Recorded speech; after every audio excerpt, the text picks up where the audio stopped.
It says we are recording. So Okay. we have live stream because that's where we are, man. Okay. Welcome back, everyone. We did this, Pierre. This is Maestro Pierre Miller of the Desiderato Pen Company and myself. We did this once on Instagram. We thought it would be fun to continue our conversation and talk about all sorts of things. Last time I had a great time because amazing things came up, mainly from Pierre, and I was stuck with who would you invite for dinner. So I mean, let's see if we can come up with a really interesting conversation today. And Okay. I think, Pierre, first of all, thank you very much for being here because I really thought that was an amazing conversation last time. So I really enjoyed that. I think that one thing we have to address, because that's where we left off, Okay. was things we disagree on. And Aziza immediately messaged me and she said, Parker 51, Parker 51, Parker 51, Parker 51, Parker 51. So we're going to have a conversation about the Parker 51 fountain pen. I don't know if we fully disagree, but I just interested in what are your thoughts on the Parker 51? Okay, so let me just get a little bit meta about this. I know I have seen I've watched a number of your videos over the years and I haven't seen all of them, but I do know that that you are very much a student of if you can, you should do things to make yourself happy. Mm-hmm. And what makes a person happy only needs to mean what it needs to mean to them. And in talking about this potentially contentious topic, I want to put it up so that we can talk about it and then set it aside that I am in no way ever going to try to say a person should want this. You should Right. want this, you shouldn't want that. And from what I heard that you said about, I think you had a Parker 51, you got a vintage pen, you did a review on it, I remember that.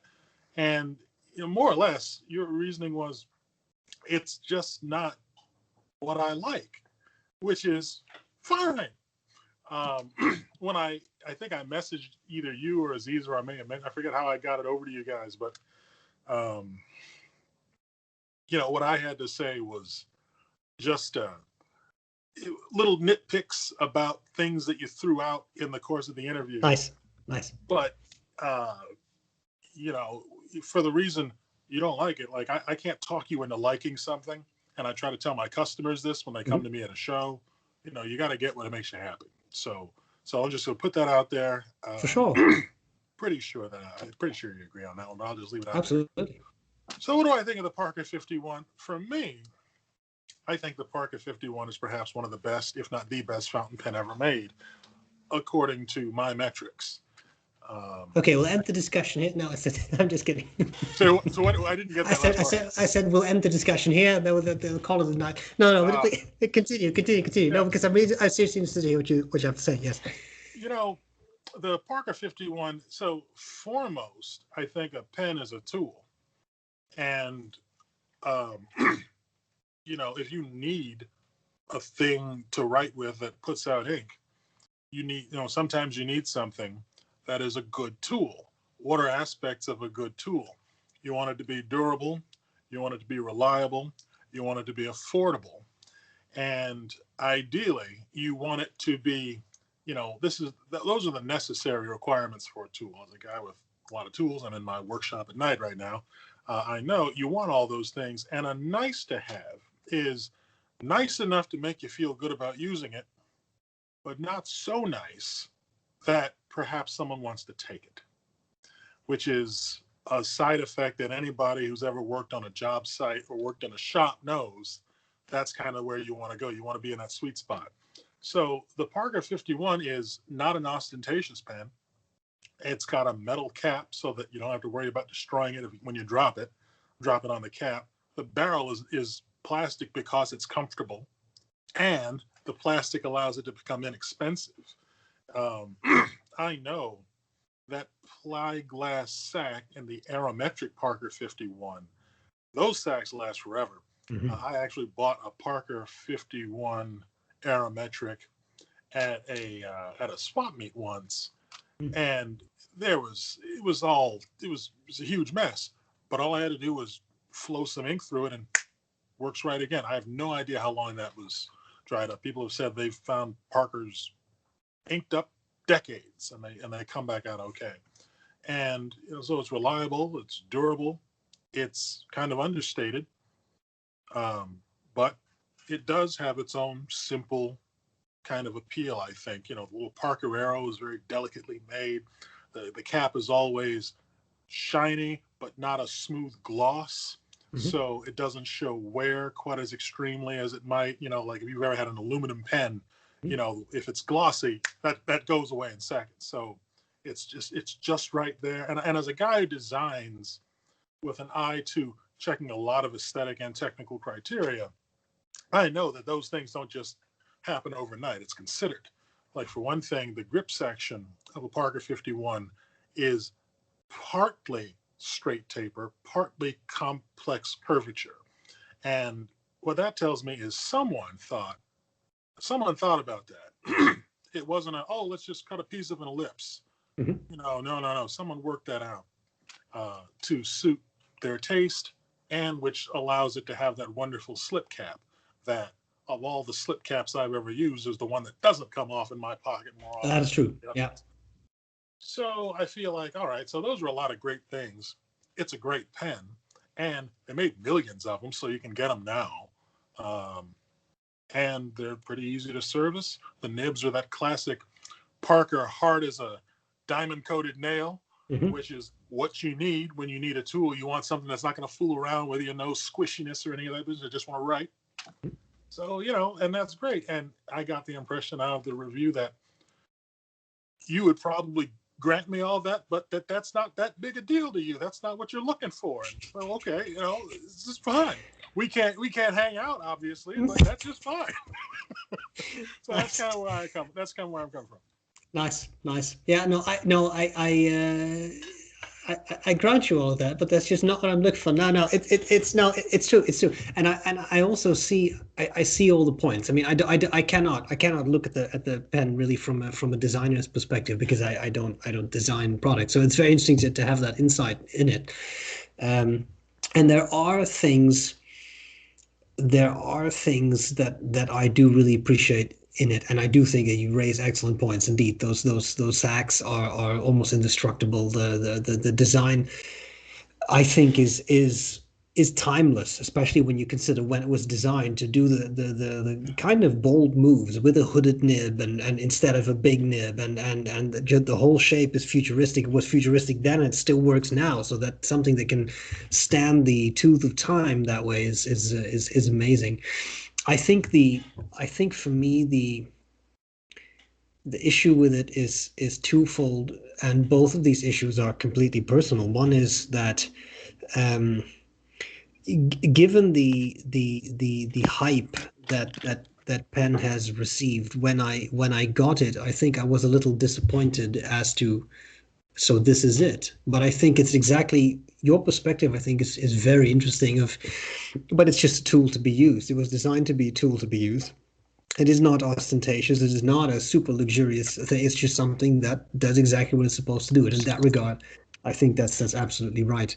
For me, the idea about the Parker 51 has always been like it's like like a Picasso painting. And although I'm very aware how revolutionary Picasso was in his time and for what he did for painting, it's not really a painting style that really appeals to me, even though it is a perfectly, I mean, it's again revolutionary and all that. It's just that the style doesn't really appeal to me. So I think I get the same feeling with the 51. It's like it's beautiful for what it is. It's just for me, it's not something that really works.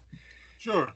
It's and like I said, if you don't buy into my reasoning, which everyone has the right to, not or to do or not to do, yeah, well then sure, it makes perfect sense. I mean, it would be interesting if I could get every single theoretical potential customer who wants to buy a pen from me and sit them down and convince them to buy into my sense of aesthetics. But you can't do that. But I mean, I have a Parker 21, which is it's just a smaller 51. This is a Parker 21 Aerometric, and I like that. I carry that around all the time. So it's a fine pen. So yeah, I guess we could call it a polite disagreement. Yeah, but you see, I think that's the fun thing. But I mean, this, I think sometimes people, I don't know what your opinion on that is. I think that's, I have a feeling that I know what your opinion may be, but I think that sometimes in this day and age, people forget that it is perfectly fine if people disagree on something. Because I sometimes get the feeling that people think that everybody has to agree on the same thing, or worse, that everybody has to agree with them. And I don't think that's necessarily the case, as long as you can respectfully listen to each other. I think Okay. for me that's the like the operative term. You have to be able to respectfully listen to each other, and then you can, as you said, you can respectfully disagree. Yeah. I don't know that I share the scope that I don't know exactly what your scope of opinion is on how many people feel that way, but I would say that I'd go as far as I would say that most people are not very good listeners, Mm-hmm. because good listening is hard. Mm-hmm. And I would say that most people have not developed, at least I can speak about Americans. Yep. Yep. Most Americans have not really had a lot of practice with that skill of hearing someone disagree with you about something which is important and not feel personally attacked. That is an unusual skill to have, and one that, in my experience, the French they learn that as soon as they learn how to walk. It almost seems. Mm-hmm. Um, but yeah, and so when you don't have those skills, yeah, it can be a little bit hard to deal with disagreement. That's interesting because just for the people who missed the last episode, because you lived in France, right, for a bit. Yeah, Yeah. Yeah. Yeah. Yeah. Okay. Interesting. Interesting. Yeah. I was an assistant with the French government. They hired teaching assistants. They wanted occasional uh, native speakers to help out with their school students. Yep. Yep. Yep. Interesting. That's very interesting. Yeah. No. Yeah. I can see how there would be certain cultural differences. And I mean, it is difficult. There's just something because we were briefly talking about this before the record button was hit. We were talking about potential negativity online and how sometimes one may face negativity online. For example, if one has a YouTube channel, um, and this is still like this is something that I think is interesting to talk to you about as well. How you experience these kinds of things because you create products. So I'm I would be surprised if you never experience some sort of more or less constructive criticism on what you do. Um, I wonder what it's like because we could talk about. I don't mind sharing my kind of view first, but I even now I've been doing YouTube stuff for 9 years, and when someone criticizes what you do, it's still hard. It's become easier for me over the years, but still hard. And it depends a bit. I'm not talking about someone who just leaves a comment that says idiot or something. I mean, that's just like that doesn't count. But when someone actually gets quite personal about what you do and how you do it, to me, it's still hard. I still need to take a step back and breathe. And now I'm much better at not responding straight away. Yeah. Take that distance. But it's still hard. How's that for you? Well, one I think what one thing I've learned is, and this isn't about anything that I do in pens. It's just a life thing. I've found that criticism hurts the most when you feel like it might be true. Hmm. And I think if somebody comes at me with a criticism that I think might be grounded in something that I think is real, a real potential problem, a criticism like that goes right into your heart, or at least mine does, because I give a damn. Hmm. Um, so when that comes, I got to think about it, and then I just say, well, I believe in trying to get better, and that doesn't necessarily mean doing what somebody tells me to do, but finding what I think better is, and then trying to be that. So that kind of criticism, I'll take it. I'll listen, and maybe you're right, and I'll make changes. Something, that could be for me something that I missed on the website, something that was unclear. Um, I off the top of my head, I can't think of very many things because I've been trying to continuously improve for like Hmm. what is it, 22? It's like 6 years. So I've checked off a lot of boxes, but there's still room for me to mess up, and I want to be able to live with myself, and so I'll just say, okay, you're right. Let me do the best that I can.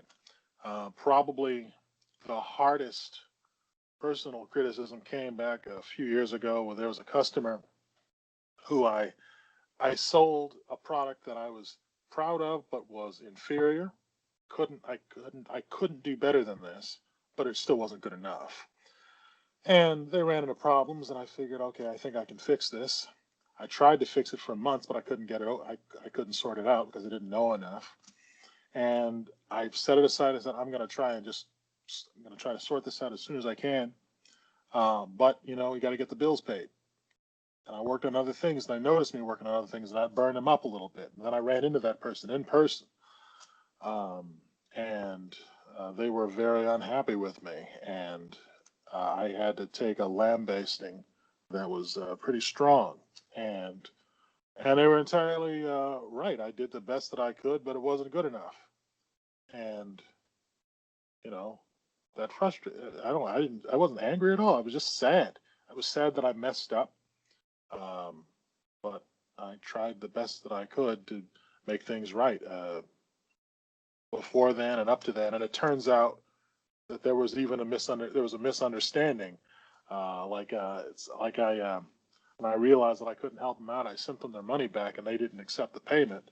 But I didn't know that they didn't accept the payment. And I found out like over a year later, PayPal's like, oh, by the way, this didn't go through. Here's your money back. I'm like, what? Oh, because I didn't know that they weren't just lying to me. So it was it was kind of messy, and and it was sad because we don't talk anymore, and in the fountain pen community it's kind of small, so you notice when someone drops off your radar. But yeah, that was a real thing that kind of hurt. But I don't get the kind of personal attacks that you get. I mean, people, I can't remember the last time somebody just took a shot out at me. Pierre, you're a damned idiot. Get off, or whatever. I don't get the kind of personal stuff that I think I've seen people leave on your stuff. So again, I'm sorry, and I hope I can help in any way. You do help because you. This is not meant to sound as some sort of grand, like sweeping, strange statement, but you do help because I think you are a very, at least the way you come across to me, you're a very positive person to the extent you're very positive towards me, towards the pen community, and those kinds of things matter. What I have found, there's a couple of very interesting things you said that I can respond to, but first of all, when these kinds of things happen, when people share negative things or post negative things, then I have found that one of the effective solutions, at least effective to me, is to think about, yes, but the community as a whole is much better than this, is much nicer than this, is much more supportive than this. And it took me took me a while to figure that out. And especially if things get personal, it's hard to think of that because you think, why doesn't anyone say anything? Why is it? But it's not that easy and it's not that simple. And I understand that. So it's the good people who I'm just talking about the pen community. It's the good people that vastly outnumber the not so nice people. I think, at least in my experience, and that's what I tell myself too. But yes. If I may, one of my I mean, we still talk, but one of my good adult piano students is a property manager. And in the era of coronavirus, there's a lot of talk about evictions. Hmm. And in America, it is, landlords wouldn't tell you this, but people who were behind on the rent know, depending on where you live, it can be very easy to get kicked out of your house, which makes everything about your life just Yeah. exponentially harder. And we had a talk about this issue with evictions because where I live in Chicago, um, real estate laws and rental laws are very renter friendly. Hmm. In other places, they're renter friendly. But so he's kind of on the dark end of that stick. But when we talk about people who don't pay their rent, who are make you think about evictions, he'll tell you, on the one hand, you're I will grant you, Pierre, the vast majority of people do everything in their power to pay their rent on time because they feel like, you know, you pay, I'm borrowing your house, I got to pay you. Okay. Um, it's the small minority of people who don't. And of the people who don't pay on time, which is to say people where you have an issue, the vast majority of them will talk with you, will explain what's going on, and you can work with them to do what you can do so that you don't go broke and they don't have to get kicked. They don't have to worry about getting kicked out. It's the small piece of the small piece are people who are the deadbeats that you think of, who are just gaming you and making you out to be a fool and who are doing things in bad faith and whatnot. But boy, oh boy, when you hear him talk about it, you'd get the impression that they occupy of 80% or more of his psychic energy, of his space. That's just how we do it. Um, yeah.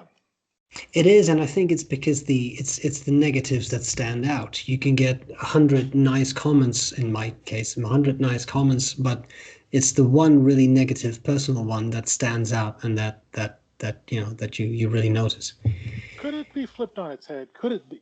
Just imagine a world where you make the worst YouTube videos ever, and you get 100 comments and 95 of them are just crap, and someone thanks you in one of them. How would it be like that? Can I you think imagine that? that would be interesting. That would be interesting. Yeah, I think that would be yeah. That would be cool. That would be a I don't completely what we I should don't do. know how much. Yeah. Well, wait a minute now. I'm not advising this, but I wonder.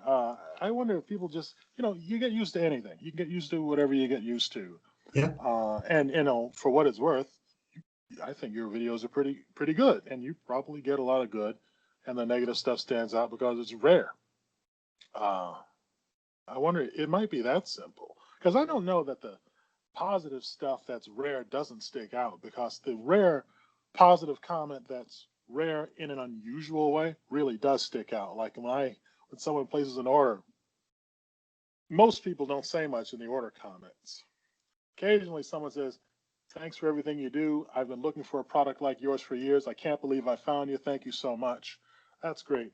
But then you get those comments that just, just stand out. I remember one guy, I think when you place an order with me, you have to answer, "How did you hear about me?" Mhm. And one guy said, "Ripples in the space-time continuum." And I had to write that guy back, and I said, "So do you have a Lego?" And we were talking. I think we talked about that for a little bit. And okay, so that was a good one. And that kind of stuff. The thing that stands out because it's unusual and how it's unusual. I think Yes. that can stand out. So, yeah. But on the note of feeling that urge to just respond, Yeah. when like somebody takes a shot, just literally is just trying to take a shot at you. I remember I had a guy who was on Reddit. Mhm. Oh, God bless Reddit. Yeah, Reddit. Yeah, Uh, Reddit is special. Reddit is yeah, special. yeah. What do they call it? The front page of the internet. Well, what does that say about our newspaper? What does Yes. that say Yeah. about us? So this guy was, and this is the thing that comes up, and it's true. It's one of those things that it's true, but it's not really personal so Mhm. much. So it's not hard. It's not super hard to deal with. But when people complain about shipping, that's a thing, because it's super complicated. Nobody who doesn't ship orders really understands how bad it can get, Yeah. and it's hard to respond to that with anything less than like pages of comment pages, and it's because it's not simple. And there was a guy who just more or less couldn't buy my reasoning for why I'm charging so much for shipping. And, the way I dealt with it is, on the one hand, this was like negative, like, what are you doing? You're gouging us. You're just like you carpet bagging scoundrel. He didn't say that, but he was pretty coming on pretty strong. And I think I originally saw it and I thought, oh man. So I started writing, right? And then I remembered, you know what? Do I have to send this now? Mm-hmm. I'm not in front of him where, if I don't answer, he's going to be late for dinner. I don't have to send it now. So I take the response and I wait for it a little bit. And I usually come back Mm-hmm. to those things in a day or so, and that helps. And it is strange. It is really strange how the same problem or whatever it is, negative thing, the same thing that happens at 4:30 on Thursday night, which seems intractable, falls apart, solves, goes away at like 9 o'clock the next day. And that night's sleep really helps a lot. You can get better perspective on what you were trying to say. And, maybe I was thinking about it overnight, letting it work, percolate. I don't know. But, there's no, you don't have to respond now. And I think that's an interesting question that we don't ask ourselves often enough. There was a TV show that I really liked called How I Met Your Mother that had some really interesting meta places where it went. And there's this one episode where this guy says, I understand why you wanted to do all of this, but what I don't know is why today. Mm-hmm. And behind that was some really interesting motivation. Anyhow, Yeah, no, I really hear that because to me that has made an enormous difference. The same realization of you don't have to, first of all, I try typically not to respond at all because I think that's the best way for my sanity, because often this turns into an enormous, like, endless discussion. And then there is, but still sometimes I think I should say something. But what I do now is exactly what you said. Like, you wait, not only because you get a temporal distance, but you also get a cognitive distance. You take a step back, you think about it, you look at it from a different perspective. And one thing that works for me now is I try to see the fun of it and try to think of something of, can I say something that's kind of just sarcastic and just to get something out of my system, not to offend anyone, but just to at least I don't think I do, but just to satisfy a bit of a need myself, thinking, look, you're taking this too seriously.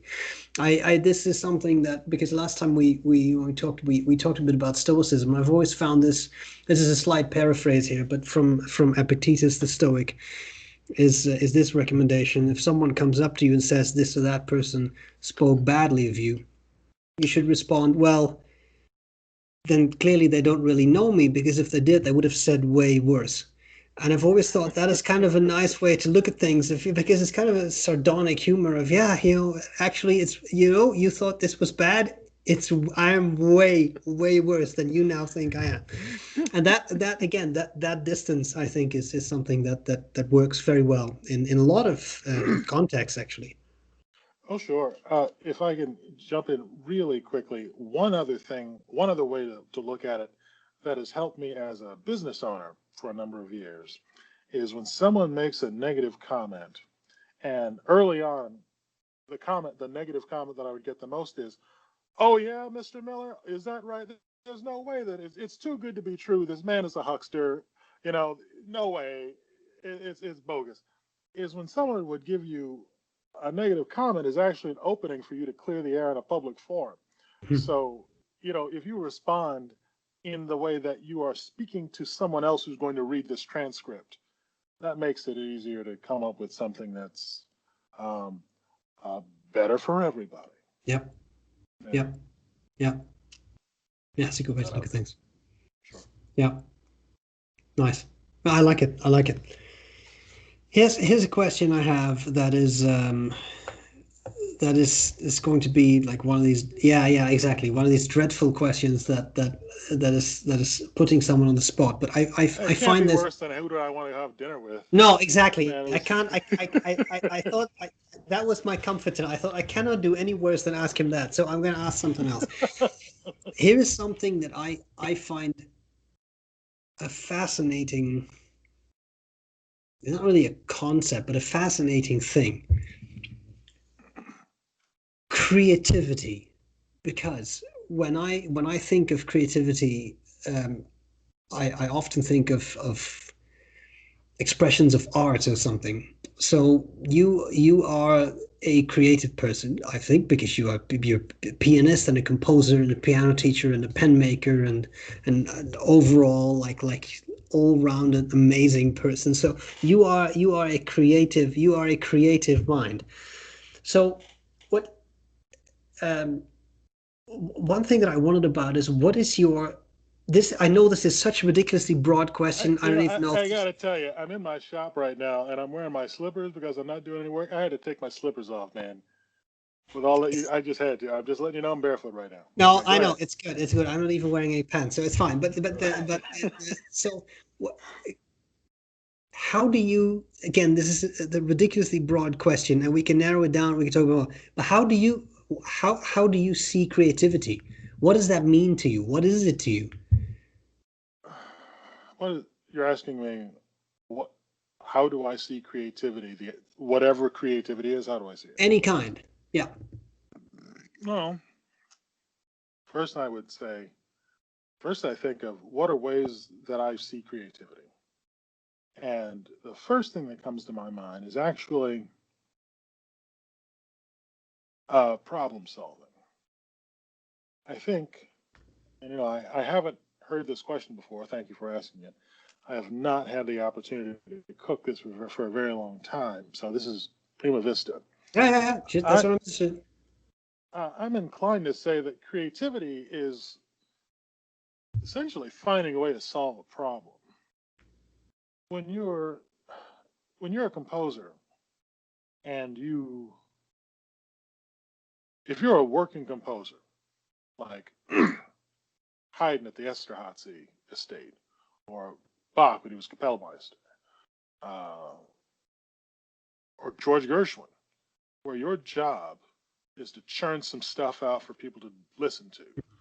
You have a problem. You need to make something that doesn't exist, and you need to find techniques to make that happen. Okay, problem solving. You are creating something, but you're solving a problem. If you're a different type of composer, let's say you're somebody like Wagner or Debussy or someone who's in some way kept such that your job is to capture the drippings from the muses, put them into something that us mundane laborers can understand. Your problem is being ready for the moment when it strikes. That is your problem because it's difficult. You have to be ready at all times. You have to have a great memory. You have to have great notational skills. You have to be able to recall it. And you also have to be able to turn it into something meaningful because it's a long cry to hear something in your head and then to write it down, which is usually where you're trying to go. So that's a different set of problems, but problems nonetheless. When I think about people who are creative, like I think scientists who dream novel ways of solving problems are creative. I think that's novel problem solving. Um, Artists, I mean, if you're a confessional artist, your challenge is turning what you feel into something um, consumable by others. So you have to find some way to do that. That's an interesting challenge. And if you're an artist who is trying to capture what they see and then depict it, you have to find some way of making what you're trying to tell sound worth telling. And that's an interesting challenge. And I suppose there's infinite ways that you could go about fulfilling that, solving those problems. But I think at basis, creativity is just problem solving. What That's do you very think? neat. Yeah, I think no, I think so too. And if you, I always struggle with it as a concept because from like the perspective of the field of psychology, that there is research into creativity, but typically that falls apart into two branches of doing it, of approaching creativity. One is, I'm going to butcher his name now, but there is an author, Csikszentmihalyi. It's a long name, and it's I can't say it right now. Csikszentmihalyi, something like that. He has, I don't know if he has invented it, but at the very least, he has greatly described and probed the concept of flow. Like you get into this state of flow and everything just moves and everything is going well and you can get things going and do things and create things and it's all going well, and it doesn't matter whether you are someone like a sports person, or whether you are painting, whether you're composing poetry, or whether you're doing physics, but you get into the zone, you can, everything just happens. And I've never, to be honest, never fully understood what the mechanism is, but it's something you could get into. And I think that we've all experienced that one way or another. Like sometimes you can be so focused on something that kind of happens. So that's part one. Feel free, you may respond if you want to. Oh I no, I don't was just counting off. That was one. know. While we're stopped, I did. I won't forget. There's two of them. You said you're reminding me when I was a when I was in college and I did my senior seminar. I had to give a talk on some. I can't remember what it was. What the prompt was, but what I Mhm. chose was the subject of inspiration. And for my limited from being a senior music major at a small liberal arts college, I remember that for inspiration, it is most likely to happen when you've been working at the project for a long time and you've had a lot of time to think about it. And I want to say after, so like after a period of reflection, it happens when you are, gosh, this was like a long time ago. But effectively it was usually inspiration is like a condition that can be achieved after going through a set of pretty basic works, Mhm. like you know it's just some simple work, anybody can do it. It's not even so much an art, it's just like a craft almost. But that's just what I was thinking about. But yeah, I'm listening. This flow that he was talking about, that sounds kind of like, I mean, the idea of flow, I mean, as a guy who's created things, I mean, it's nice when things flow, but I don't know. I don't know about that. I think, I don't know. I don't know. I don't know enough about it to make any more comments, but Yeah, I don't so I'll know. go back to listening.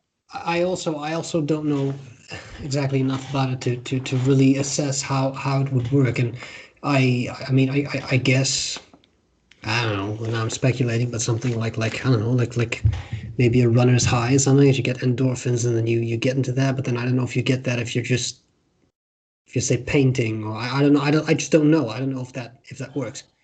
You know, like I was like like when you're talking about creative people, I'm thinking like when you're a like I've heard that there are athletes who are able to do things that through physicality, but also through not necessarily inspiration, but the same conscious problem solving that I was Mhm. talking about for art and whatnot that makes these athletes creative types, artistic types, and it's even though there's no tangible evidence outside besides the performance, but it's the performance.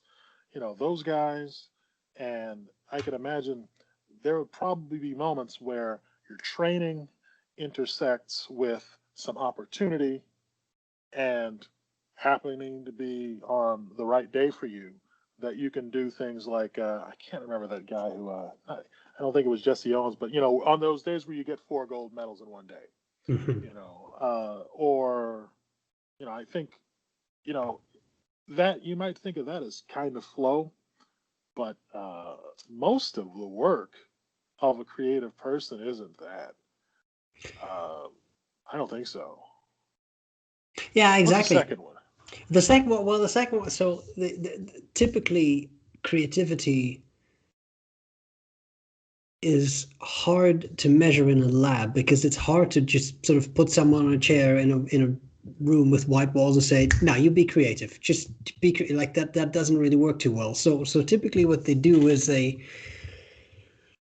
measure one of two things, either divergent or convergent creativity. So divergent creativity, there are tests for this, and one simple test is you go through a list of objects and you say in whatever 5 minutes, 10 minutes, write down as many uses as you can think of for a teaspoon. People go on, and the weirder, the more random, the more creative it's like a point, like you grade it with points, and then you come up with something you can count how many things, how creative they are, etc. It always sounds a bit This subjective. is hard science. This is next question. So, and then there is, yeah. So, because my issue with that indeed is like I understand that you could say, well, I can count how many things you can come up with, and maybe that is some sort of proxy of creativity. But how creative? How do you judge that? So that you get into like inter-rate reliability, these kinds of things. Then there is the other thing. So that is divergent creativity. Then there is convergent creativity, which are those tests that, of course, right now I can't come up with something, but like here are three word stems, and the same word connects all three words, like dog ears, rescue dog, the dog, etc. So Oh you yeah, put that in, these things, and then the difference being that for a problem that requires divergent creativity to solve, there is no one correct answer. There might be multiple correct answers, but it's not one answer. And for this is the convergent, teaspoon thing, right? yes, exactly, exactly. And then for convergent validity, so say the finding the word that fits all three of these other word stems, there should be one solution, like 1 + 1 = 2, and that's it. And there is no like real argument that that's it. So these things are used to measure creativity. Of course, the problem with these things is it's always artificial. It's lab research, so it's always an artificial setting, and it's something you can quantify at least. But that always, to me, I'm like I don't want to complain because it's not like I have a great idea on how you would measure this, but to me that always seems a bit contrived, to say the least, and a bit like, oh yeah, okay, the word was dog, the word was glue, the word was atom, and now I don't know if that is really creativity. Why are we trying to measure creativity? Yeah, well, that's a good question. I think the That should have been answered long before someone was dreaming up convergent and divergent this is experimental true. methods. Yeah, I think that's a fair question. I think the idea is that you can do all kinds of, like, for example, I had a colleague who was interested in the effects of cannabis on creativity, and he Oh, studied okay, okay. the I Netherlands. already. No, no. He's looking for a grant. I know where this is going. Screw Yeah, him. no, exactly. He did some field research. This is absolutely true. But it, Yep. yeah, but It's a like, friend, is it? yeah, it's a friend. Yeah, yeah. I'm telling this. It's a friend. Yeah. Yeah, we So, need to edit this out. because I understand that in such a situation, you will need to have a measure. You need to have something you can measure and say, well, yes or no, there is an improvement, there is no improvement, there is a deterioration, there is this, whatever. So I understand you need to come up with a measurement. Again, I have no alternatives. I'm not saying that this is not what we can do. But yeah, maybe that's a good way to look at it. Like maybe we just cannot experimentally manipulate or measure this. This was a without going too far afield. When I was in college, so I majored in chemistry in college, and when we there was there was a famous article in my school newspaper about it was written by a science major, a hard science major, who basically just took shots across the bow at all the soft Mhm. science majors, and it was they printed it because it got the campus talking a little bit, and whatever. So that's one thing, but I think it's worthwhile to ask, why are we trying to measure this? Certain things Like, I feel like in the world, of all the stuff that we can get consistent objective measurements on, well, by all means, we've figured out a way of checking ourselves, of making sure that we found truth, because that's what humans all want. But, you know, when you try to measure something that doesn't create any sort of double check, I mean, you got to ask them, so what were we trying to achieve by measuring this? The objective stuff, math is a good one. The objective stuff, that's nice because we want to build things with it. That's cool. But like when I'm thinking about this Vox video that I saw, right, it talks about the origins of the SAT, the Scholastic Aptitude Test. If I'm not mistaken, it originated as an IQ test. No, as an intelligence test. And if I'm not misremembering, it sounded like the reason why someone was interested in finding some way of quantifying intelligence was they wanted to find a justification for treating brown and black people differently than white people. So I wonder, let's get down to the bottom of it. Why are we trying to do this? With a friend, okay, he needed a grant because he, you know. Yeah. But exactly. But you know, it's kind of like if we've got a solution in search of a problem, that's we know that that's no good. But if we're looking for something and we don't have clear reasons for, I mean, first question is you got to answer is why should we be doing this? And you know, I do wonder about that with a lot of things. Intelligence is just one that just popped in my head, but I'm sure there's plenty of other things that are interesting. Like, why are we doing this? All you know, and full disclosure, I was that kid in school who was always asking, "Why are we doing this?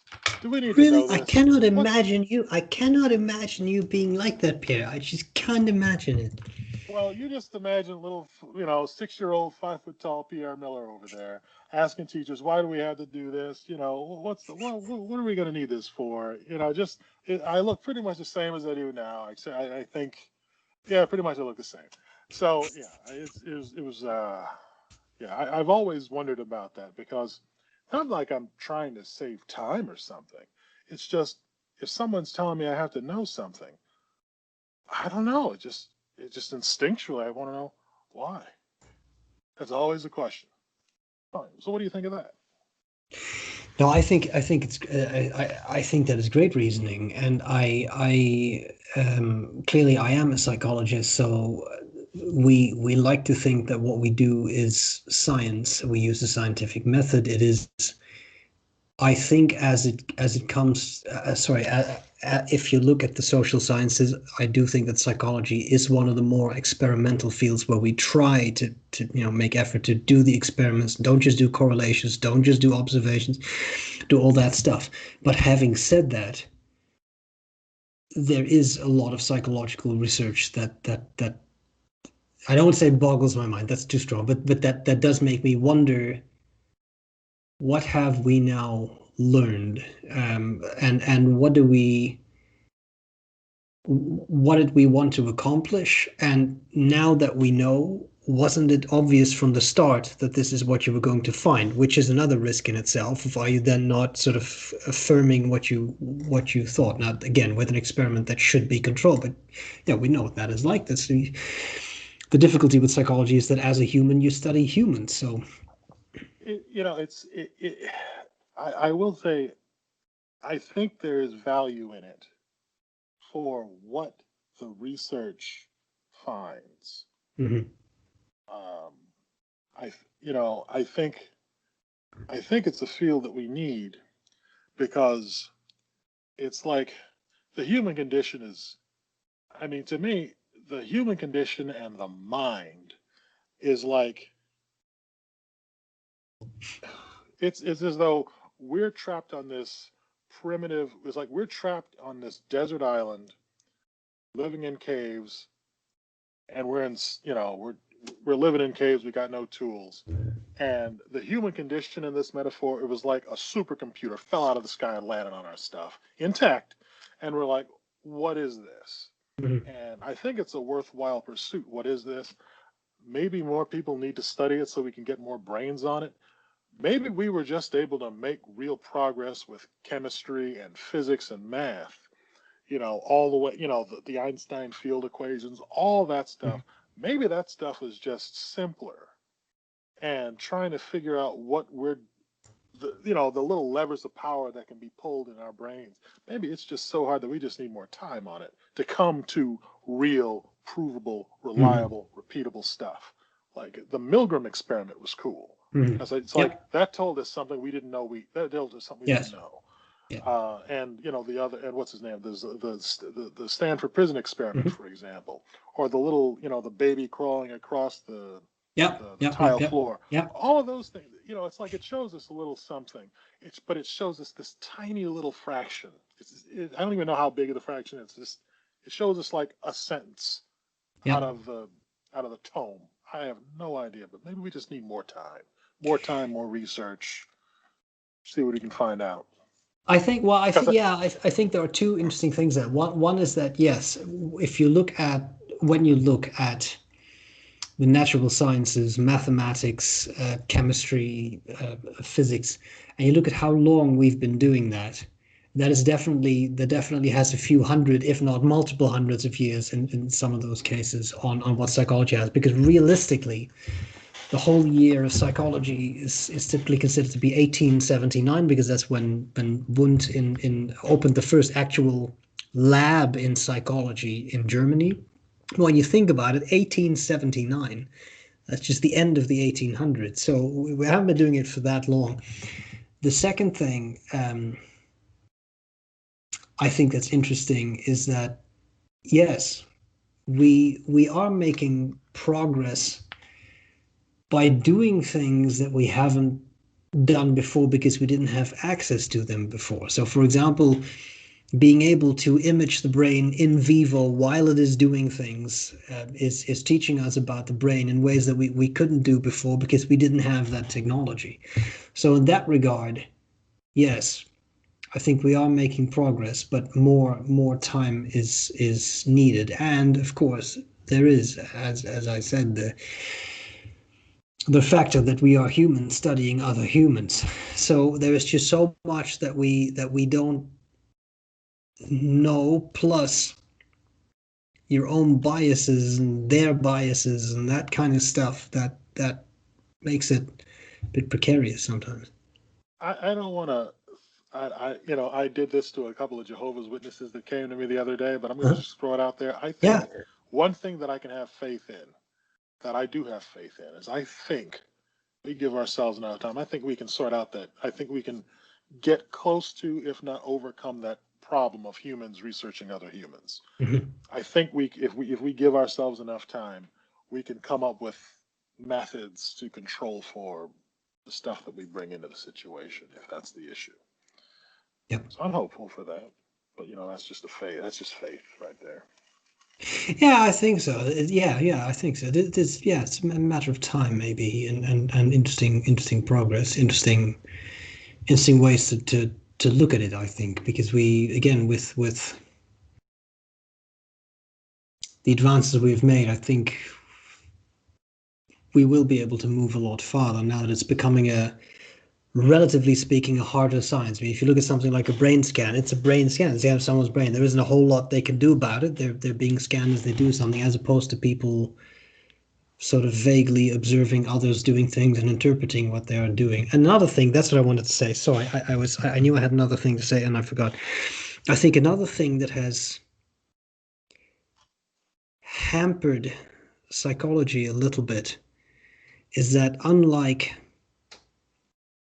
say, uh, a natural science like physics, we don't have clear guiding theories of everything, so to speak. Like we don't have, this is general relativity and this is special relativity. This is string theory and this is the, like in psychology, you don't really have one theory that says human behavior is this. That was tried, like Freud with, well, yeah, sex, or the behaviors would say, yeah, observable behavior, stimulus response. That is what drives everything.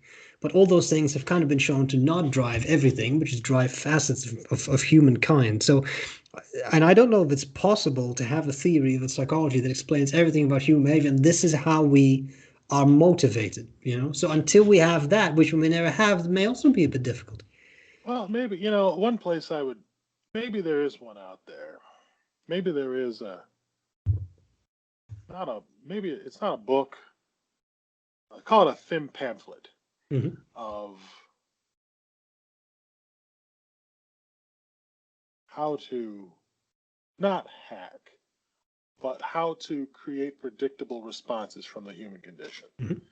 And I would really suggest further research into demagoguery and tyrannical leaders. Because I think when it comes to power, I think there's a lot of some pretty interesting stuff that we've figured out. Interesting, not a lot of it that I know, but there is some out there that I feel like, you know what, I bet you didn't know that you could get, that I could walk up to this random guy and do these things and know what's going to happen in advance pretty reliably. And I think when it comes to how we deal with power, that would be an interesting place to go. I wonder if that's a branch of philosophy, if not philosophy, could be, but I mean a branch of psychology, Hmm. investigating how Hmm. people deal with power. Yeah. Yeah, that would be a more, I think, more in the subfield of social psychology, but I could see that. Yeah. Yeah. Mm, It's interesting. Interesting. yeah. Fascinating. Well, Fascinating. thank you, Doctor. Thank you, Mr. Yes. Spock. Yes. No, fascinating. No, I find it, yeah, it's an interesting problem. Well, that was very interesting. I enjoyed the view of creativity and how that led us here. That was interesting. That's what we were Neat. talking about. Yes. Yes. I plumb forgot. That was, Uh, yeah. yeah. Yeah. Well, thank you for asking me that question. Um, gosh, what's next? And it's. I noticed it's 9:01, but I hope that doesn't mean that we're about to end. Oh, no, no, no, no, no, no, no. I was just saying, I was just trying to assess and sort of assimilate what was being said here. But yes, yes, yes. Oh, well, thank goodness it's all being recorded. I know, I know. I'll have to watch it back, and then this could be a second dissertation, man. Yeah, Oh yeah. man, you know, if I can let me throw in an aside, and then you go in with what you had next. But I was just thinking one of my favorite guys on YouTube is a guy named ClickSpring. Have you heard of this guy? No, no. ClickSpring. He A few years ago he started a YouTube channel where he said, "I'm going to build a mechanical clock from raw metal. I'm going to Hmm. videotape it." Making his own gears and whatnot. And I saw this video and it was well shot. And my first thought was, this poor bastard, he's never going to get finished because I feel like I've seen 20 things like that from YouTube where some guy starts with these lofty goals, and he finished that clock and the videos got better and better.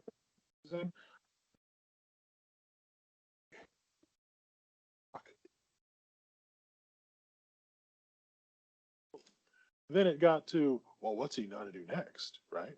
And so I wasn't sure what this guy's real interest was. I didn't know if he was interested in cutting metal, being a machinist, or if he was just interested in clocks or just things that spin or what. And because he also made this thing called a fire piston, which as a EDC guy, you probably seen one of those.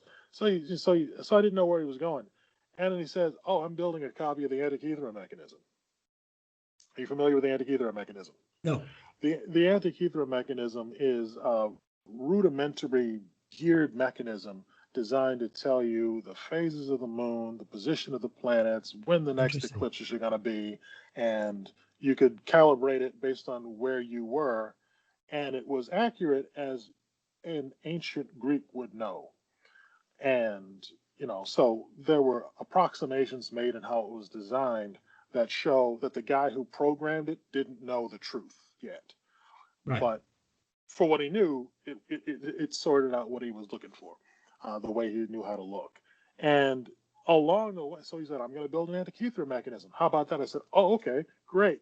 And it's pretty wild because it's a weird mechanism. It's all bronze and whatnot. And in the process of trying to figure out how to what we call performance practice in classical music, where you play music on instruments that would have been the type of instruments they would play on Yep. Yep. when the music was written. He's basically like, what are performance practices for building this antikythera mechanism? What do we have? And, he's going through the reasoning of, I know you could make this thing with this technology that we have today, but it looks like it would be nearly impossible to make this other thing without technology that we have today that we have no evidence existed then. Okay. For Yep. example, I mean, I say, watch the ClickSpring videos. And along the way, I think he's defending a doctoral thing. Somehow, like this is like, I think he's getting a degree or something right now. It's like, how did he end up here? This isn't what I expected at all. So, damn, why was I talking about this? Well, we were I don't even talking. remember what I was talking We were about talk. this. We were talking about the creativity. And said we can. You said we can watch it back. And I said, yeah, we can make. I can make a second dissertation out of this. And I Oh think that yeah, got you started on this. Yes. Yes. Nice. yeah. This guy, I just thought he liked to make stuff that spins, and now he's, because like his videos dried up, and he's like, hey, everybody, I'm sorry. It turns out that there's a paper in this, and I'm trying to get it published in this, this doohickey, or and yeah, so I have to go and have it read by these people, and I have to do all of this. I'm like, whoa, man, whoa! I thought you were just making machining videos. What's this? Nice. But I'm proud of this guy, and it's amazing. But yeah, who knew? Who knew? But yeah, it would be interesting to see if we could get a psychology, like get a hard science kind of approach on how people deal with power, um, because I am getting a little bit tired of seeing despots figure out how to hack the human condition Mm-hmm. when we can't figure out how to get white people in America to stop sabotaging the integration of public schools. I Yes. would love it if we could figure out how to get people to do the right thing that we need them to do. I would love to see that. But so yeah. Yeah. Nope. So I understand that. I understand that. so Yeah. That'd be interesting. Yeah. yeah. So while you were on a roll, that was a good question. Did you have another question that you had prepared? No, this was really a burning question I had about creativity, and that has now been answered. So if you have any other stuff, then by all means throw it in there. Well, one thing I've been thinking about this week, I was thinking about our last talk, and I was thinking about our video, and I was thinking about some other Instagram videos that I put up about racism or white Mhm. supremacy or something. And I was thinking how somebody might look at that. No, no. Uh, Somebody I know did ask me. You seemed a whole lot more. Um, you seem like you seem less upset than you probably had. You had the right to be more upset than you seemed. And I was thinking, what would somebody say if they, let me know how to put this.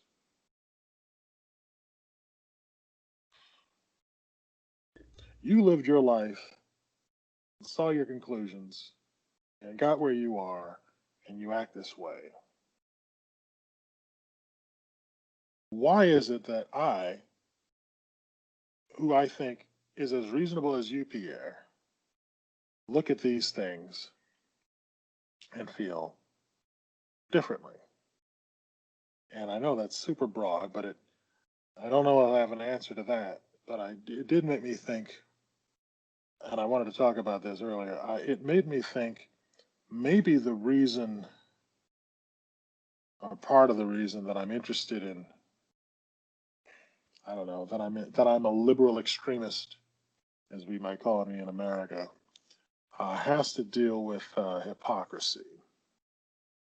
I don't know how much time we spent on hypocrisy the last time we spoke, but I was thinking about this, and I was thinking, I would ask that person, did you ever know any hypocrites or people who demonstrated hypocrisy when you were growing up? Because I think if you are around someone and I don't know, I'm just thinking this through. This is a new idea for me. Mhm. If you know somebody when you're growing up who does something hypocritical, and they do it often enough to where you notice this, because I think if you're around somebody like a friend and they do something hypocritical once or twice, you might completely forget it. But if it happens often, you probably kick that person out of your life. But the issue is if it happens often enough and you don't kick that person out, like you don't just completely discredit them, uh, you have to make a choice. You have to decide, am I going to accept this hypocrisy? All right, let me put it this way. Either I reject it because I think everybody, hypocrisy is unfair. That's kind of the thing. Either I'm going to reject it or I'm not going to reject it. If I don't reject it, then that means I either don't notice it or I notice it and I say it's okay. I feel like if you, and I don't know why you might choose one or the other, but I would say if you noticed it and it bothered you and you want to reject it, you were going to try to remove it from all your life. Most likely, you're going to have to be self reflective and you're going to think a lot about the abuse of power and how you don't have much tolerance for abuse of power. And you have to think about others, not just yourself. If you're a person who rejects hypocrisy, who knows hypocrisy and rejects it, I think those things kind of, if it's possible, they will come naturally and you will act on them in those ways if you're able. But if you don't reject it, well, then you won't do those things.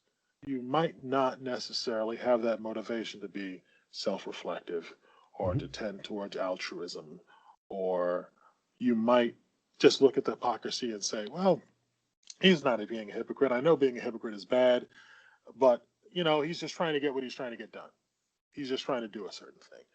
And that kind of informs how you look at power, where you might, and if you're that person who says that it's not hypocrisy, it's something else altogether, even though it is, you might say, well, it's okay to do what you have to do to get what you need done, you know, whatever, however it comes to be. I have a former piano student who I know is exactly that sort of person. They would, they wouldn't see hypocrisy as anything more than just a tool to get what they need done. Mhm. They'll say whatever, they personally, I'm not saying this is true about everybody, but they would say whatever they needed to say. They would do whatever they needed to do. And, you know, that's kind of how that would play out. So I'm thinking it's kind of hard, like, if I'm a liberal extremist, and I use that term facetiously, Mhm. if I were a liberal extremist, um, yeah, I've known someone who was a hypocrite, and it was a family member. It was a close family member because I don't think you'd have anybody in your life who you could get rid of otherwise. Mhm. And that just kind of, I would say that knowing that it put me on a little path of, like I said, being aware of how being aware of how power can be abused and not wanting to see power be abused. If you're not okay with power being abused, I can't imagine you. I mean, you're probably in this liberal extremist camp. We're not going to agree on everything, but you're probably there.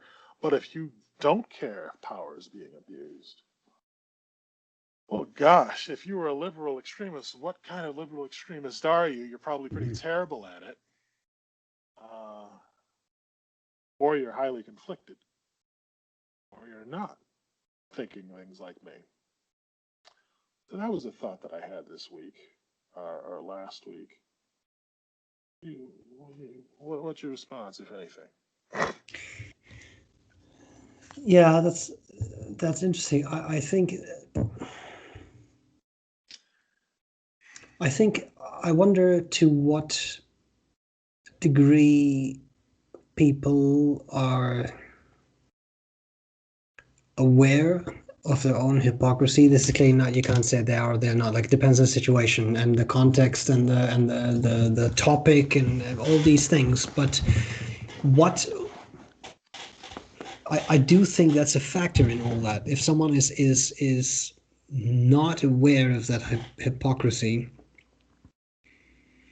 then I can see that would be one thing. But yes. No, the thing that I guess the revelation that I had, in as much as any of this is revelatory, is I think the real question is, have you ever known anybody, or did you grow up with someone who is like this? Because of what it says about you. The question is about you. Mhm. It's not about the things that you might do. It's about, Yeah. if you are around somebody, this changes you. Yeah, I think so. Yeah, I think so. I think so on both accounts. Yes. I definitely think I have been. And You it, personally, I around a think, hypocrite? I think so. Yes. Yes, for sure. And it's hard. It's hard.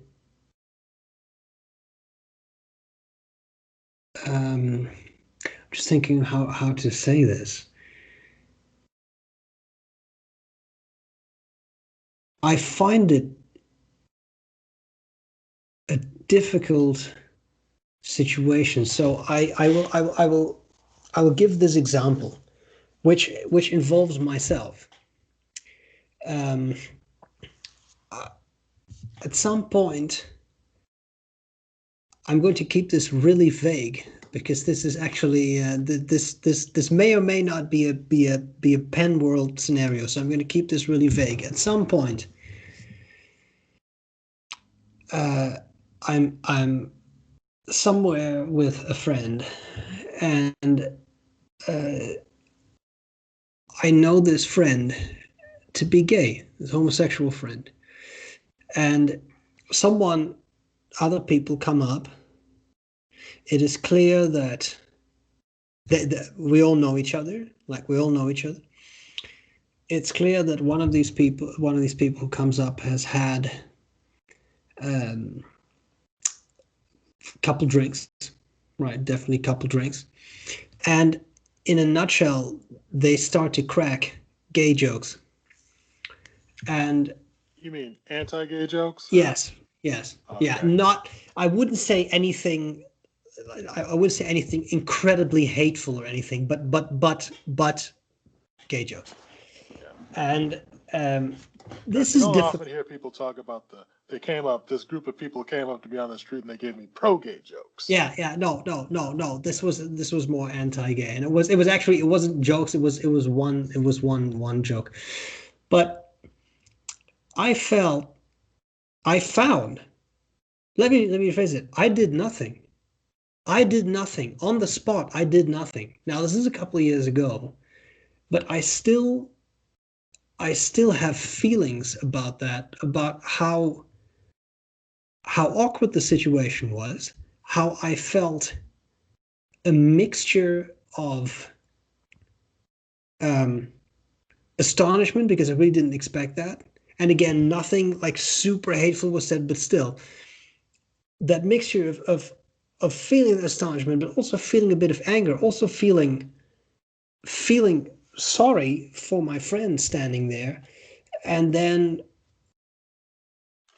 in hindsight, also me not speaking up and me not saying, this is not really appropriate, or I don't think this is funny, or like anything. There was nothing.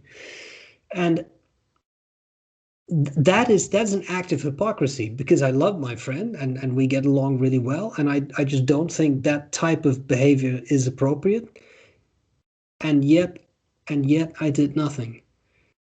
So Well, okay. To get back in a couple of things, to get back and apply my principle. The issue here, what I'm saying is, this doesn't conflict with anything that I said or not. The issue is it bothers you. yeah, Who would you be if this didn't bother you? Answer that in a minute. The second question is, don't forget Phil Zimbardo's situational heroism. Mm-hmm. Let's Mm-hmm. put this up here. You're a situational hero when you have the power of the situation. I didn't see it, but that's worth remembering. You're not always able to be the hero. Mm-hmm. So those are my two things. Please proceed. Yeah. Yeah. No, that's interesting. Well, who are you if you don't feel anything? That to me is worse because that means that you go along with it, um, and That's the you earlier point. yeah, exactly. Then you go along with what is going on, and you don't even feel any remorse. And that to me is I I think the worst thing, because then you know what's going on and you condone it. Then you really condone. You don't even have bad feelings about it. Yeah. Yeah. If you grew up, if you were a person who was like, I would say, a person who would not be feeling bad about what went down, it's probably they didn't get. I'm guessing they didn't get that early exposure to what abuses of power can look like Hmm. in their mildest possible form. Yes. Because hypocrisy is about power. It's okay, whatever the rules are good for you, but they don't apply to me.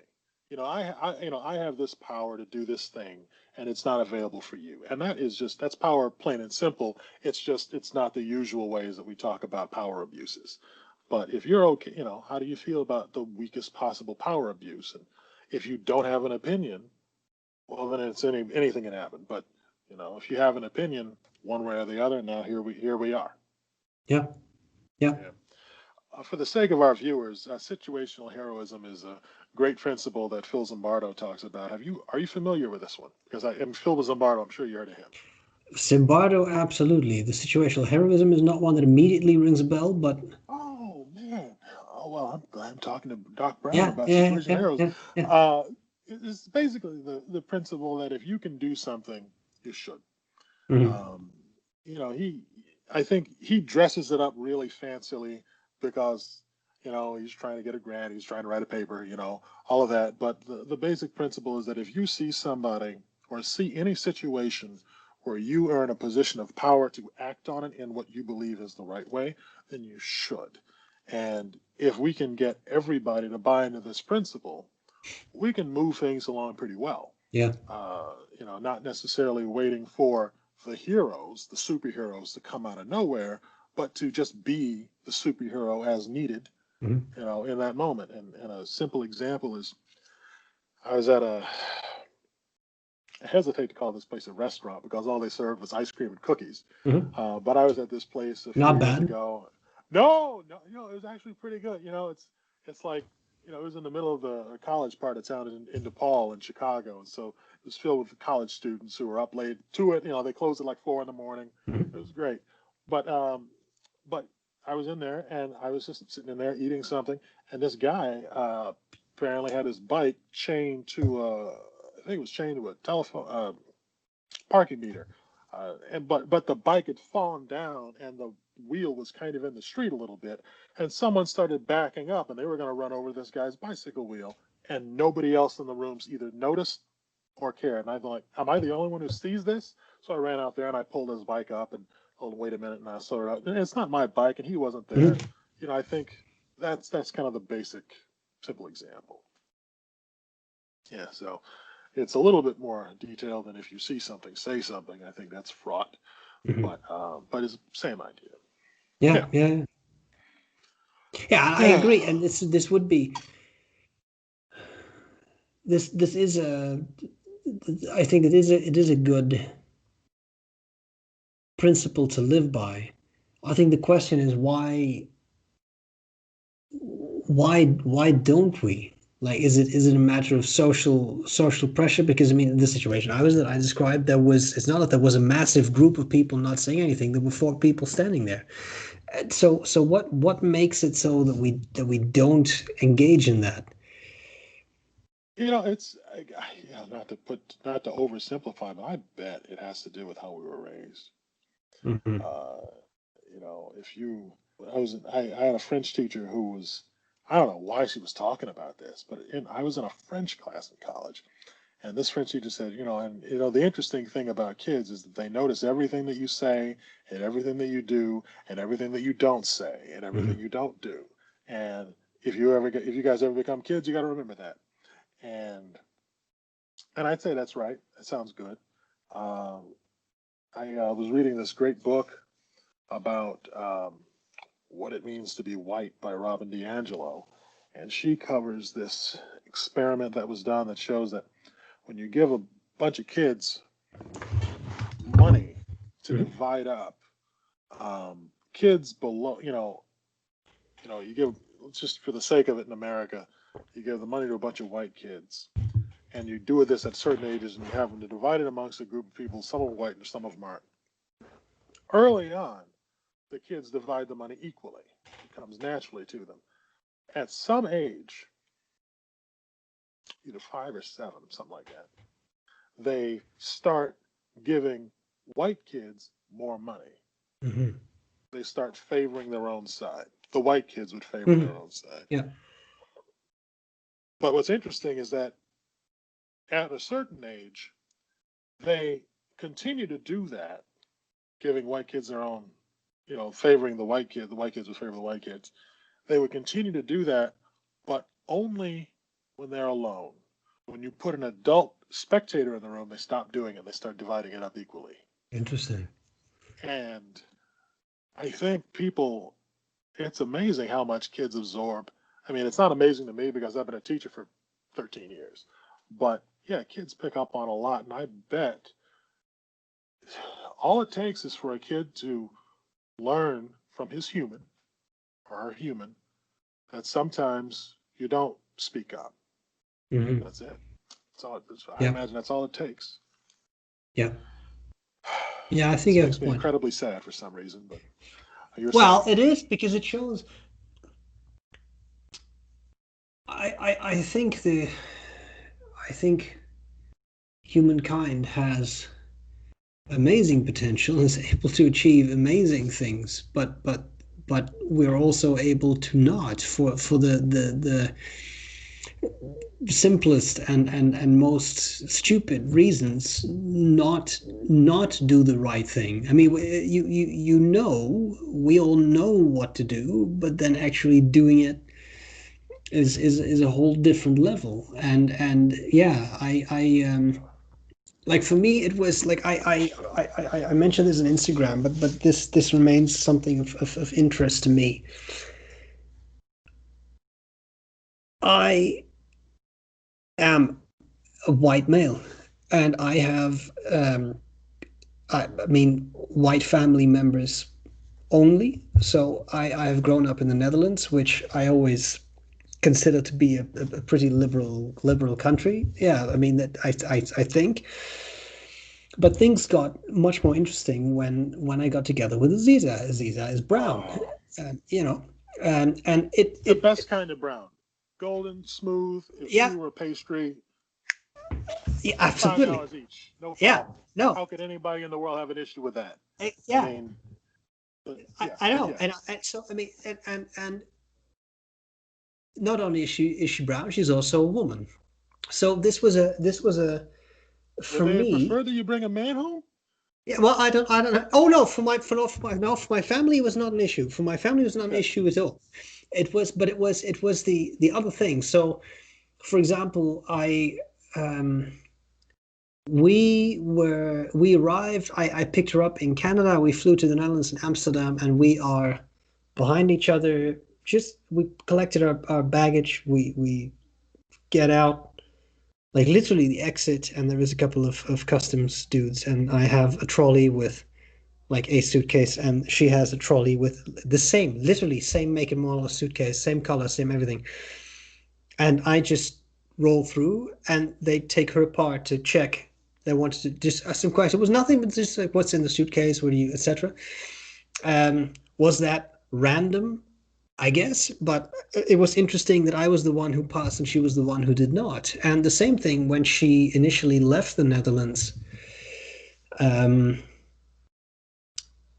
So picture it, like, she is a Canadian going back to Canada, and in the Netherlands they did security at the gate for that specific flight, and she got grilled about what she had been doing in the Netherlands, why, how long she'd been there, who she was with. they demanded to see pictures of me on her phone to prove that who she had been with. I have never experienced anything like this. I have never ever experienced anything like this. So what I'm trying to say is, I this is not about, for me, this is not about pointing fingers, but for me, it has made me, on a very small scale, much more aware of what it means to be white, to be a male, to be from some other perspective not white, to not be a male, and the effects that has, well, on a person in your life, on like all kinds of things that you do. And to me that was very eye-opening. And this is not a I don't know what this is not, but like that to me, that was just very interesting, a very interesting experience. And that's, again, that's these are small light things, right? This is not even really serious stuff. It I'm gonna, I'm not in a position to be. I don't believe in judging anybody, but I'm going to validate your experience. I'm going to say yes, it was an interesting experience. Hmm. It is interesting. What I hope is worth taking away for you is when you're in a group that has been in any kind of way, in a group, if you're in a group that gets treated a certain way based on how you look, uh, most educated people have learned to not be honest with you about why they may have treated you differently, Hmm. um, when they treat you differently because of the way you look. And so you go through the civilized world, occasionally enduring treatment of all sorts. And you never know whether the good treatment, the bad treatment, or the unremarkable treatment occurred because of the way you look. You never know. You can't ask. You can't experiment or research it. But you got to keep on going and living your life, never knowing. Hmm. You might not ever know. Yeah, and That's all. that's, yeah, no, and yeah, I can't say, like, I cannot say I understand that, because I don't, because I face, like, I face a different type of life. I face life in a different way, being a white person. Well, what Um, you do know is that you generally, in any meaningful way, you are never going to be discriminated against because of the way you look. for sure. You Yeah. might be discriminated against for something else, Hmm. but you know for sure that that's not one of the reasons. So you can cross that off. Um, when you live your life non main powerful, Yeah. whatever the top of the list is, then you can't know that for sure. So you learn to live with it, Yeah. or lose your mind. Well, yeah, yeah, I would say so. And I imagine, I can't imagine I think stressors, but also at least that's how I, that would be my response. How the uncertainty and the sadness it brings, because I can't imagine maybe the realization at some point about certain people that you may have been wrong about, and how they assessed you or how they treated you. Um, that to me sounds like or would seem to me a very painful realization. Flesh that out a bit more for me. What you just said, please. Well, I mean, like, imagine you. This is not the case, but I'm just going to give this as an illustration, like a really concrete illustration of the point I'm trying to make. Imagine that I emphasize again, this is not the case. But imagine that you and I have these conversations, and we record this, and you go into this from the perspective of Stephen wants to do this with me because he thinks I'm an interesting person. He wants to talk to me. He wants, etc. Which is the truth. But then imagine you find out that again, it hurts me to even say this, but like imagine you find out at some point, well, actually, Steven doesn't give a crap about me, but I'm a black guy, so it would look nice on his channel if he would have a video with a black guy. Again, this is not the case, Pierre, but I'm sure, I hope you know that, but like that imagine you would find that out, not necessarily about me, but I mean like this kind of situation. You think you understand why someone does something, you think you understand why they treat you the way they do, but then you find out or realize or whatever way you come to the conclusion that actually that is not the case. It's just they treated me, and this, I don't even know if positive is the right word, but like they did this not out of hatred, but like, oh, it will make me look good or something. They did it for some reason that wasn't the reason you thought they were doing Yeah, exactly. That was a simple way to put it. Yeah. it. Yeah, you know. Uh, so, what about that feeling? Well, I can imagine, or I would imagine that, and I don't know if you've ever experienced that. You don't have to answer it either. That's a personal thing. But like I would imagine that if I would find that out about someone, that I would feel very hurt and feel very devastated. That would be their reasoning, and because it's that if you talk about hypocrisy, that to me is an example of hypocrisy. You don't treat someone sincerely, and that would hurt me. So yeah. I would say, see, I can wear two hats here. I can be your friend, or I can be a social justice warrior. Mhm. Uh, if I were a social justice warrior, well, actually, the meaning is the same behind both, but one is intended to hurt you and the other one isn't. Yes. So they both mean the same thing. Um, when you're a, I'm used to it. I'm 36, 6.5 feet tall, and most Americans look at me and think I'm black. So I've been devastated in that same way of thinking someone was thinking of, thinking they were thinking one thing about me, but they were thinking something else. I've been devastated that way. I don't know how many times. I don't keep track, and I can't I can't, and I don't keep track of them.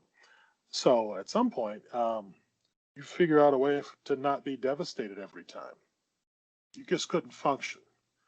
Um, a white person doesn't have to do that, and so the idea that it is devastating is novel. Hmm. It might have been devastating to me when I was 12 or early 20s. And occasionally, those moments of just really in your face, wow, some of those happen occasionally. And occasionally, I'm impressed. Hmm. Occasionally, I'm impressed. But, it's you get inured to that.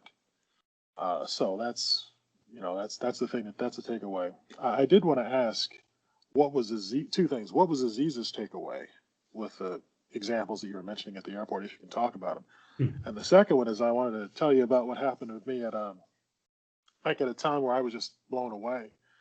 Um, I was at a home center, not a hardware store because hardware stores are better than that. Blah blah blah. I was at this home center and I was waiting in line, and there was this woman in the demographic, the American racial demographic that treats me consistently worse than all the other ones. Hmm. And I came. This woman, she was talking to this person. She was laughing and smiling and being nice to him, and everything. And I thought, oh, great! I get a cashier who's in a good mood today. Great. But when she gets to me, she never looked at me.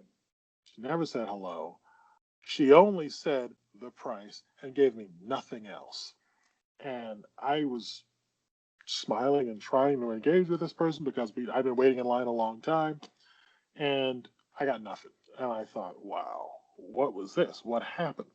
So I told a friend of mine who was he's much more intelligent than me, and he's just been thinking about issues as they pertain to American racism for a long time. And he said, Pierre, she treated you like she treats everybody. She gave that white guy ahead of you special treatment. You just got normal. You just got the normal trash. And I said, but why would you why would you do that? Why waste the energy? And she's like, if he reported her to a manager, more was likely to happen than if you reported her Mm-hmm. to the manager. And that's all it is. It was a matter of, I want to keep this job. Whose ass do I have to kiss the hardest? Mm-hmm. And I felt so bad. And I said, well, how did she know that I wasn't going to do that? Like that I wasn't going to be the word didn't exist then, but how did I know she know I wasn't going to be a Karen? Yes, yes. And he says, because of everything about you. And I said, what do you mean? Everything about you. But what do you mean? Everything about you. And I said, I was it's like everything. The way you look, the way you dress, the way you talk, the way you walk, everything about you, all of it. And that one stuck out because I guess it hurt. I didn't know why I got treated this way, and I didn't deserve to be treated this way. And again, it's not super significant, but in that it's a little thing, even though it's real. And yeah, so that was just a little experience I thought I'd share. Please continue. I was asking you about Aziza, and I wanted to tell you about that. Yeah, no. That is, yeah, that is an interesting. That's an interesting viewpoint. That's a very interesting viewpoint, and I find that very fascinating to look at that from that perspective. Yeah, Aziza, I think Aziza's takeaway from that was she was surprised, and I was surprised, especially when she talked to me about especially leaving later, because also like, what's the point of grilling someone when they are leaving your country? Like she wasn't coming in, she was leaving the country, going back to her home country. So that made it extra weird to me. Um, I think the better illustration of how she responded was this is a while ago because we were still in Toronto. Um, I checked my YouTube messages or my comments, I should say, and someone left a comment. And this also ties into our early discussion of comments that you receive and how you respond to them. And here's what I found very interesting about that particular comment. So this was someone who wrote to me in Dutch. In Dutch, and he called you a blood betrayer. Yes, exactly, exactly. It was that one. Right. You debased yourself. Yes, exactly. And Yeah. he spelled my name right, and that's what made it interesting because that's not a very common way to spell my name. Interesting, like that's not how my name is typically spelled in the Netherlands. So what I'm trying to say is this was someone who seems to have really followed me online, who really knew about my videos, knew about my work, knew I was Dutch, knew what my actual name was, which I don't use in videos, etc. That to me, beyond the obvious of the contents of the message, but that to me made it like even harder, more personal. This was from someone, not a random dude, but someone who actually follows your work.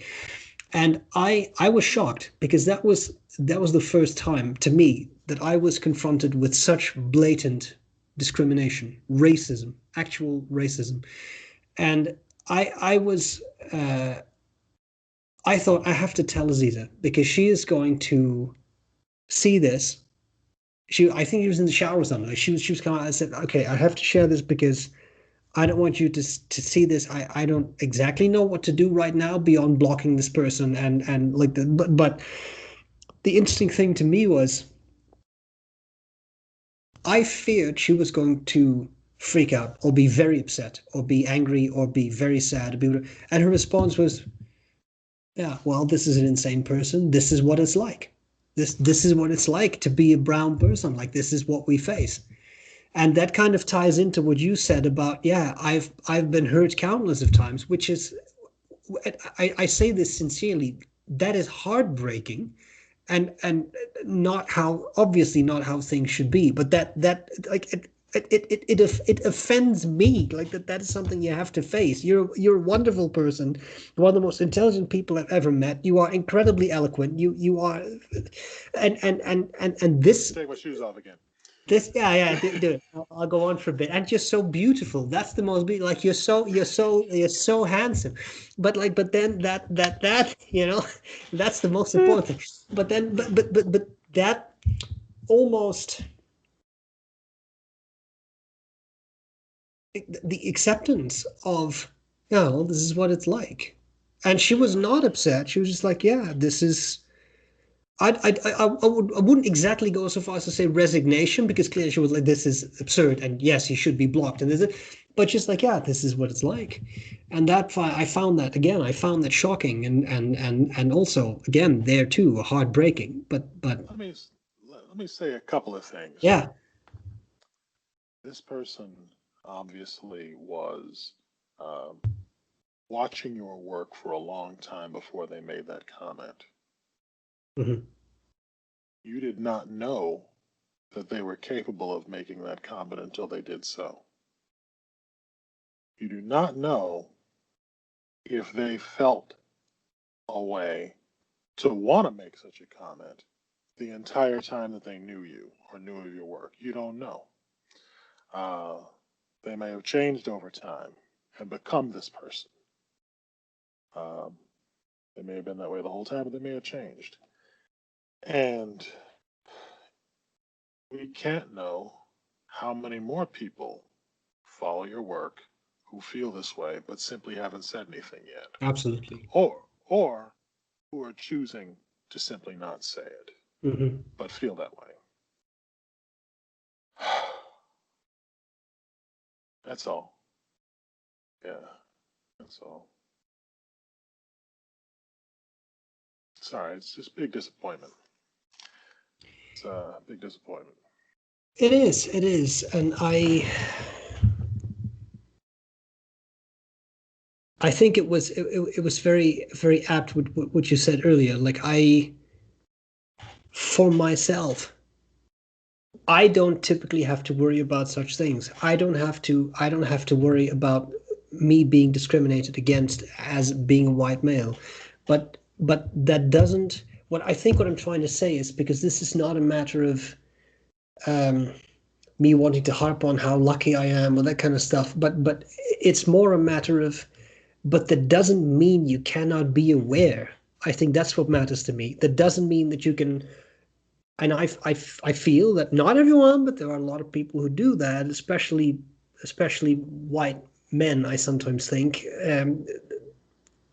I know, that you kind of feel that it's fine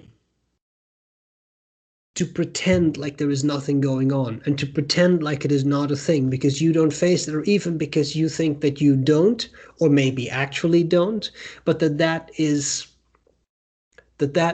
enough. And to me, again, this is also not a matter of now turning into some sort of social justice warrior type thing of, and thus everybody should.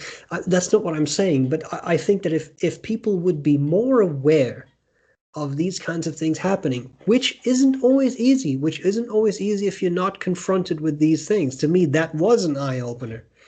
But that awareness, I think, is where change can start, but is also kind of required for the change. You know, our world is, in America at least, our world is structured with ingrained segregation, partly to keep the non-white people out, but also so that the white people don't have to think about it, because it's terribly unpleasant. Racism is bad. Hmm. Let's make that the takeaway here. But it is messy, and when you get your hands in it, rather your best friend gets something that is, you know, you got all these defense mechanisms for why racism isn't the issue at hand. But when you get confronted with something that's, incontrovertible, you have to say, wow, wow. And, then there's the other defense mechanism of you ran into one bad person. But when you get something that even goes beyond that, through having a relationship with someone and seeing the pattern happen, where you get to predict what's going to happen and then be proven right, it's part of our American culture is structured in, this is one of the reasons why interracial relationships are to be deprecated, because it makes life messy for you. Mm-hmm. And it's yeah, if everybody was married, if every white person was married to a brown person, we could probably sort this out in a generation or so. Mm-hmm. Uh, Yeah. but uh, but until we can get to something like that, it's I don't know, it's you're right. It's pretty damn near intractable. Yeah. I've been listening to this podcast, and it's like a real short 5-part thing. Do you remember Serial? Do you remember this at all? Do you remember the name Adnan Syed? Yeah. Yeah. I just like everybody, I couldn't take my earphones off for like 6 months while that was coming on. But the same people are doing this other bit. It's called Nice White Parents, Mm-hmm. and it's more or less about how nice white parents keep being the humongous obstacle in the way of letting black and brown people get a get good public education, and it's maddening hearing this kind of stuff. But I don't know. It is both by turns enraging, confusing. I mean, confusing for some people, maybe not to me, but also terribly funny. In just hearing people say things, just trying to grapple with wanting one thing, saying that they want something that's got to get in the way, and having two thoughts at once that don't agree, and then just trying to deal with it. And what's nice about it is that it's produced by the journalist who produced it is white and sounds white, which is highly relevant. And it's fascinating because white people will open up to a white person, Mm-hmm. especially one who sounds especially white. And it's fascinating to listen to the conversations and the things people say, and all of that. But yeah, I don't have the answer here. My when I was not a kid, but when I was in my college years, my thought was, what we got to do, we're going to end racism in the world. Is we just got just interracially mix the hell out of it until everybody is kind of like a dull tan. Mm-hmm. Just get everybody kind of sort of brown, and then it'll be a thing of the past. I have a feeling over the years my thought has evolved that we would just find something else with which to separate ourselves by. Probably accents and clothes would be a thing. But that would be a big start. But at the time, I wasn't aware of the enormous white pushback that Mm-hmm. kind of surged through and made it up to the election of Donald Trump. I think there was a New York Times thing that was talking about his unholy alliance with the Christian right Mm-hmm. in America. But yeah, it's a big problem. I don't know. I mean, I could talk about it in circles for a long time, but it's weird. I don't know what to say. Racism is bad. Yeah. This is our takeaway for the night. People, racism is bad. Don't do it. Don't do it. Think of the children. Don't do racism. Yeah. Oh, that'd be wonderful. Oh, we gotta get that. That'd be beautiful. So before I forget, so I noticed one commenter said that we should do the Stephen and Pierre show, which I thought was terribly funny. But I gotta ask, I don't know. What did you think about that comment? Did you see it? I did see it. Yeah, I mean, why not? Because you see, here's what I find. Like, just to give our viewers a bit of insight. So we have discussed nothing in advance. This is all from the top of our domes. It's just flying Yes. out there. Yeah, yeah. Oh, yeah. Trust me, man. I recently had a look at it's a strange thing how it happened. I had a look at the back of my head. It's not good. So it's not very soon. It's happening. It's happening, and I'll be like the two bald dude show. But anyway, what I really like, I find this fascinating because this is not rehearsed. We haven't sent each other questions. We're just having a conversation. And uh, I find you, and I found that from the first moment I met you, 2017 in DC, that we actually face-to-face met for the first time. I mean, I have found you to be an incredibly intellectually stimulating conversational partner, and I really mean that. And that's a positive thing. That's a positive thing, right? This man's a positive thing. So I feel that the conversations we have are interesting because they touch on all sorts of things. And I find that a lot of fun. So I think now that this is going to be a YouTube thing and not an Instagram thing, it's going to go out to a couple more viewers. So I'm sure we're going to get a lot of comments. But what I would like to see is what do people think? So we're approaching, that's 1 hour and 50 minutes now. So we're approaching about 2 hour mark. Oh my But that, God.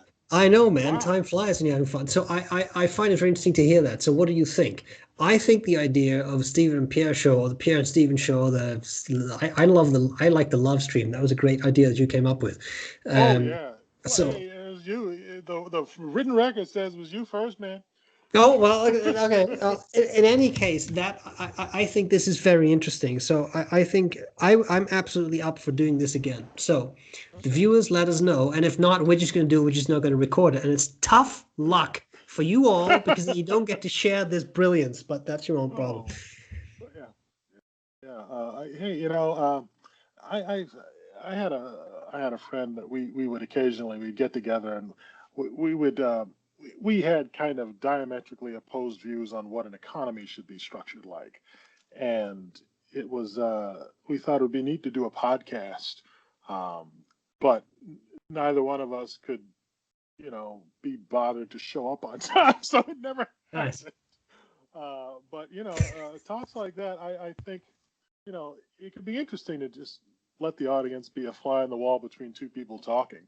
But it's when you're in the audience, it's so invariably there are going to be days where like, how are you doing? Oh man, I'm so tired.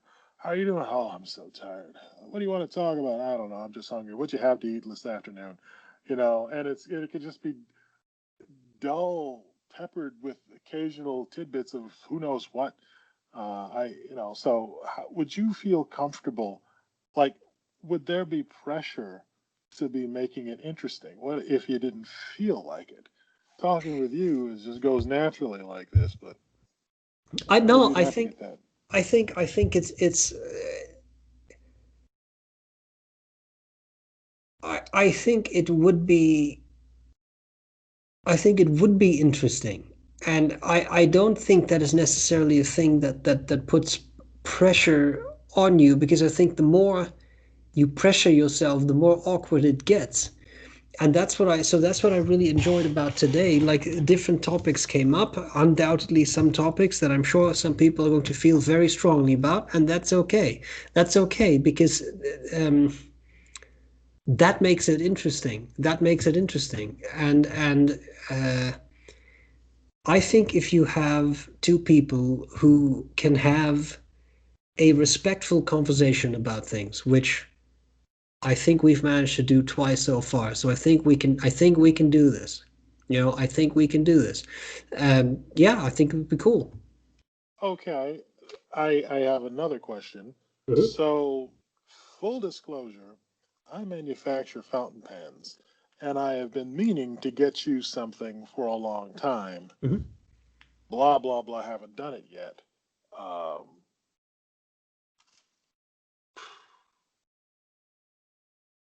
what if? What is there a conflict? Is there a potential conflict of interest here? And if so, we got to make sure that we got to talk about that. What do you think? I don't think so. Let me just turn this light on because it's getting a bit dark here, and otherwise people are gonna say, "Eh, the last 5 minutes was so dark, I couldn't see a bloody thing." What's gonna happen. There we go. Is that gonna work? Oh my That should do it. goodness. Are I we think. looking at this? Wow. Okay. Yeah, I was just looking back there. What are we looking at? Is this a?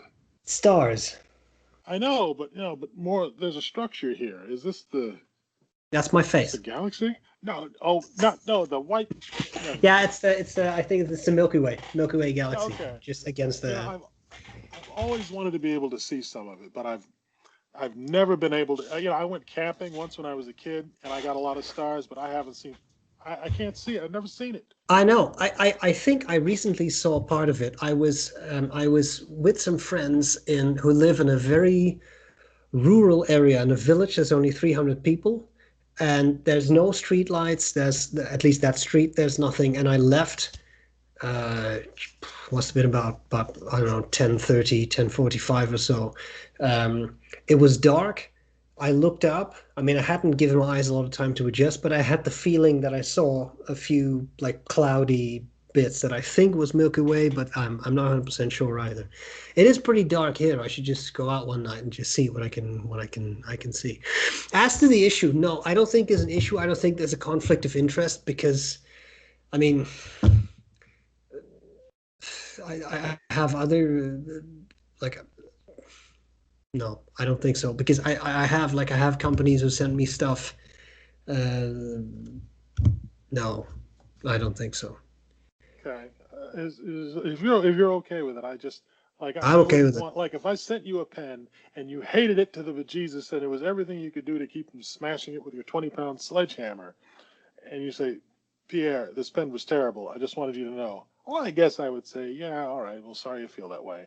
And then, that I guess that'd be the end of it. But I'm not going to just leave you just because you didn't like a pen that I made. And I No, think my stuff is okay. I don't think you would hate it.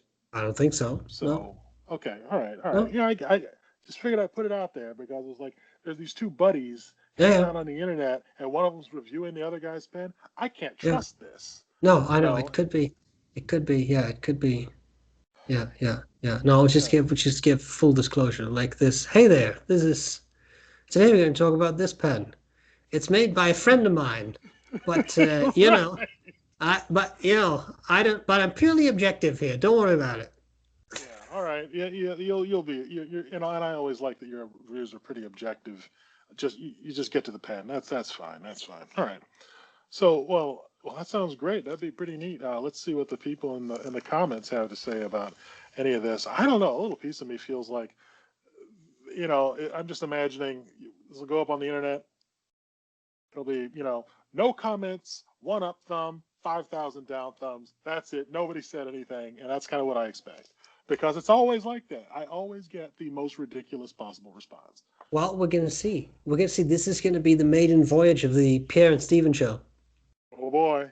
This is Okay. it. Okay. This is it. This is it, man. So we're committed now. So this Yeah.